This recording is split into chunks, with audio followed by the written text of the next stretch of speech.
বাঁচার কায়দা পাইবা না।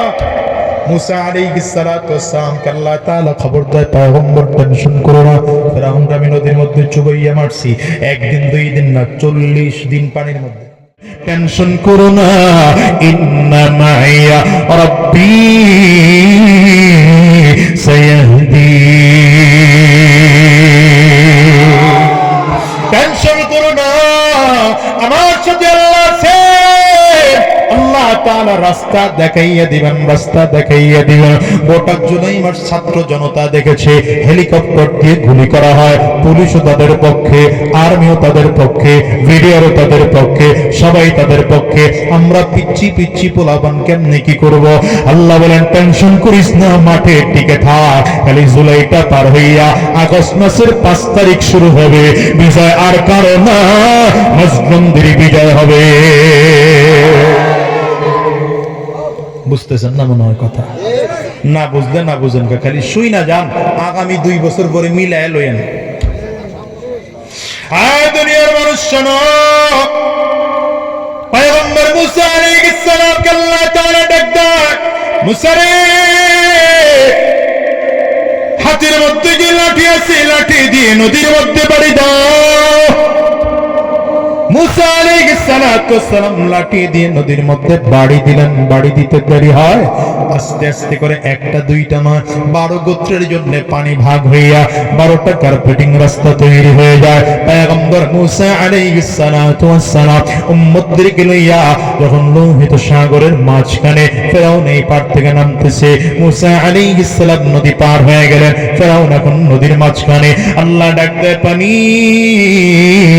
আমি আল্লাহ তাআলা তোরে ক্ষমতা দিয়েছিলাম মানুষকে চুবানোর জন্য, ঢেউ তৈরি করার জন্য, কিছুক্ষণের জন্য আমি আবার তোর ক্ষমতা ফেরত নিয়েছিলাম, আবার তোকে তোর ক্ষমতা ফেরত দিয়ে দিলাম, এবার তুই তোর কাজ আরম্ভ করে দে। পানি আল্লাহ পাকের আদেশ পাইয়া এইবার ফেরাউনকে একবার নিচের দিকে নেয়, আবার উপরের দিকে উঠায়, আবার নিচের দিকে নেয়, আবার উপরের দিকে উঠায়। ফেরাউন যখন দেখে বাঁচা যাবে না, এইবার আল্লাহর কাছে বলতে শুরু করেছে, আমানতু বিরাব্বি মুসা ওয়া হারুন। এখনো ফেরাউন নিজের আল্লাহ বলে স্বীকার করে না, এখনো বলে মুসা আর রব, হারুনের রবের উপরে ঈমান আনলাম। আল্লাহ তাআলা ডাক দেয়, আল-আনা ওয়া ক্বাদ আসাইতা মিন ক্বাবলু ওয়া কুনতা মিনাল মুফসিদিন। এখন ঈমান আনলে কাজ হবে না, সারাটা জীবন বেঈমানি করেছো, সারাটা জীবন ফিতনা ফাসাদ করেছো, সারাটা জীবন আলেমদের বিরোধিতা করেছো, এইবার ঈমান আনলে আর কাজ হবে না। আল্লাহ তাআলা জিবরাইলকে ডাক দেয়, জিবরাইল তাড়াতাড়ি কর, নিজের থেকে কিছু কাঁটা উঠাইয়া ফেরাউনের মুখের মধ্যে মেরে দে। পয়গম্বর হিসাব মিলায় দেখো মুসলমান, জিবরাইল আলাইহিস সালাম কিছু কাঁটা উঠাইয়া ফেরাউনের মুখের মধ্যে মেরে দিল। ফেরাউন এখন হাঁ করে আছে, হঠাৎ করে লেখা চোখের সামনে ধরেছে, কোন গোলাম যদি মালিকের বিরোধিতা করে, গোলাম হইয়া যদি নিজেকে মালিক বলে দাবি করে, তাইলে তার শাস্তি হলো নীল দরিয়ার মতো পানির মধ্যে চুবাইয়া মারা। কই বসে লেখছিল, কই বসে লেখছিল? ওই পাহাড়ের চূড়ায় বসে লেখছিল। আল্লাহ তাআলা বুঝাইতে চায়, ফেরাউন এখন ডাক দেখি রে, লেখাটা তো আমারই মনে হয়, মুসা আলাইহিস লেখাটা তো আমারই মনে হয়। জিবরিল আলাইহিস সালাম বলেন, টেনশন করো না, তোমার ফয়সালা দিয়া তোমাকে শাস্তি দেওয়া হচ্ছে। এই বাংলার মুসলমান শুনে রাখো, আমি মোল্লা মানুষ বইলা দিয়ে গেলাম, 16 বছর যারা নিজেদের সুবিধার্থে সংবিধান বারবার সংশোধন করেছো, আজ হোক কাল হোক এই বাংলার মুসলমান এই সংবিধান দিয়া বাংলার জমিনে এই জালেমদেরকে ফাঁসির কাস্টে ঝুলাবে। তুই হাত উঁচা করে চিল্লা বলো ঠিক কিনা? বাঁচার কায়দা পাইবা না, বাঁচার কায়দা পাইবা না। মুসা আলাইহিস সালাতু ওয়াস সালামকে আল্লাহ তাআলা খবর দেয়, পয়গম্বর টেনশন করো না, ফেরাউনকে আমি নদীর মধ্যে চুবাইয়া মারছি, একদিন দুই দিন না 40 দিন পানির মধ্যে। কতদিন? আসতে হয়তো আপনাদের আওয়াজ, কতদিন? মিশরের মানুষগুলো বিশ্বাস করে না, এত বড় খোদা মরে কেমনে? বিশাল বড় দাপটওয়ালা খোদা, এ আবার মরে কেমনে, যেমন আপনারাও বিশ্বাস করেন নাই এত বড় ক্ষমতাওয়ালা পালায় কেমনে। মিলেনি ভাই, আমার তো কিছু করার নাই, মিল। আল্লাহ তাআলা দেখবে পানি, তোর মধ্যে ফেরাউনের লাশ আছে, মিশরের মানুষগুলো বিশ্বাস করে না, লাশটাকে বের কর। এবার পানি ঢেউয়ের তালে তালে তালে তালে চরের মধ্যে এনে ফেরাউনের লাশ ফেলে দিয়েছে। মিশরের মানুষগুলো তাকিয়ে তাকিয়ে দেখতেছে, ফেরাউন লম্বা করে চিৎ হয়ে পড়ে আছে, নাড়াইলেও নড়ে না, কথা জিজ্ঞাসা করলেও উত্তর দেয় না, পিটাইলেও প্রতিবাদ করতে পারে না, কোনো প্রশ্ন করলেও জবাব দেয় না। মিশরের মানুষগুলো নিজের চোখে ফেরাউনের লাশ দেখে বিশ্বাস করেছে, না এইবার আসলেই মরেছে। আপনারাও বিশ্বাস করেন নাই। বিকাল 5:30টায় যখন হঠাৎ করে ভিডিও দেখলেন,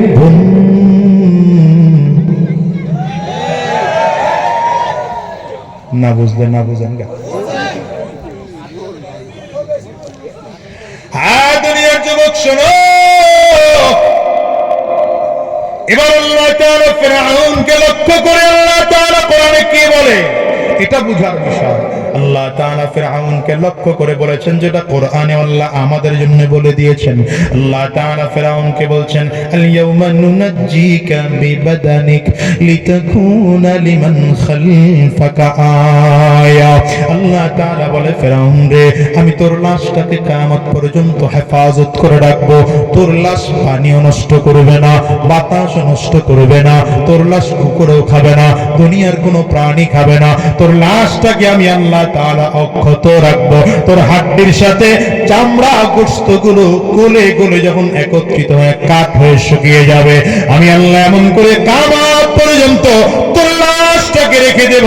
কিয়ামত পর্যন্ত মানুষগুলো যেন দেখে দেখে দেখে শিক্ষা গ্রহণ করে জালেমদের পরিণতি কেমন হয়, জালেমদের অবস্থা কেমন হয়। যদি এরপরও শিক্ষা না হয়, তাইলে পরিস্থিতি এমন হয় সাধারণ সংসার ছাইরা পালাতে হয়।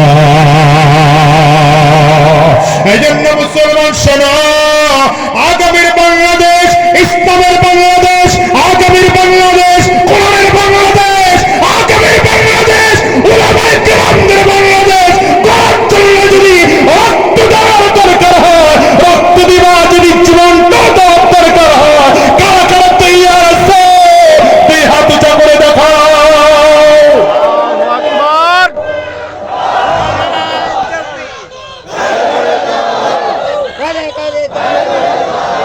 কষ্ট হয় রব্বে করিম বলেন, গোলাম আমি আল্লাহ পাকের 3 নম্বর পরিচয়, লাম ইয়ালিদ ওয়া লাম ইউলাদ। আল্লাহু আকবার বলেন। আল্লাহ বলেন, আমি আল্লাহ পাকের 3 নম্বর পরিচয়, আমি আল্লাহ কাউকে জন্ম দেই নাই, আমাকে কেউ জন্ম দেন নাই। আল্লাহ তাআলা বলেন, গোলাম রে, আমি আল্লাহ পাকের পরিচয় সর্বশেষ জেনে নাও, ওয়ালাম ইয়াকুল্লাহু কুফুয়ান আহাদ। গোটা পৃথিবীর মধ্যে, আসমান জমিনে, গোটা জগতের মধ্যে আমি আল্লাহর সমকক্ষ দুনিয়ায় কেউ না। এবার বুঝলে আবার বলেন, আল্লাহ কয়জন? আঙ্গুলটা করে বলেন, আল্লাহ কয়জন? এক আল্লাহকে মনে প্রাণে মেনে নাও। দুনিয়ার সব শিরিক মুক্ত ঈমান গ্রহণ করো, বিদআত মুক্ত ঈমান গ্রহণ করো, কুফর মুক্ত ঈমান গ্রহণ করো। এক আল্লাহকে রব বলে মেনে নাও। শুধু রব বলে মানলেই হবে না, আমার আল্লাহ পাকের বিধানকেও নির্দ্বিধায় মেনে নিতে হবে। হ্যাঁ, আমার আল্লাহ পাকের বিধান দুনিয়ার জমিনে বাস্তবায়ন করার জন্যই তো রাহমাতুল লিল আলামিন মার খেয়েছে। আমার নবী তায়েফের জমিনে গিয়ে মার খেয়েছে, উহুদের ময়দানে নবীজি রক্ত ঝরিয়েছে, তায়েফের ময়দানে নবীজি রক্ত ঝরিয়েছে। আমার নবী তো এত চমৎকার, আমার নবীর তো দুনিয়ার রক্ত ঝরাতে হয় না, রক্ত ঝরাতে হয় না। কেন রক্ত ঝরাইলেন আমার নবী জানো?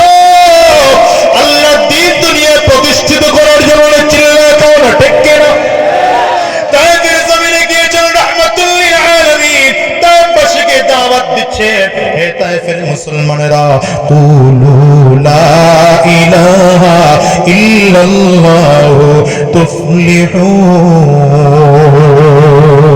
তায়েফবাসীরা, তোমরা এক আল্লাহ আল্লাহকে স্বীকার করে নাও, আল্লাহকে রব বলে মেনে নাও, সফল কাম হয়ে যাবে। তায়েফের কাফির মুশরিকগুলো রাবারের গুলিগুলো লইয়া পাথরের টুকরাগুলো রাবারের গুলির মধ্যে ঢুকাইয়া আমার নবীকে লক্ষ্য করে জোরে জোরে পাথরের টুকরাগুলো মারে। এত জোরে কাফিররা আমার নবীকে লক্ষ্য করে পাথরগুলো মেরেছে। যায়েদ ইবনে হারেসা বলে আমি আমার নবীর দিকে তাকিয়ে তাকিয়ে দেখেছি আমার নবীর চামড়াগুলো ছিদ্র হইয়া পাথরের টুকরাগুলো গোশতের মধ্যে সে ঢুকে যায়।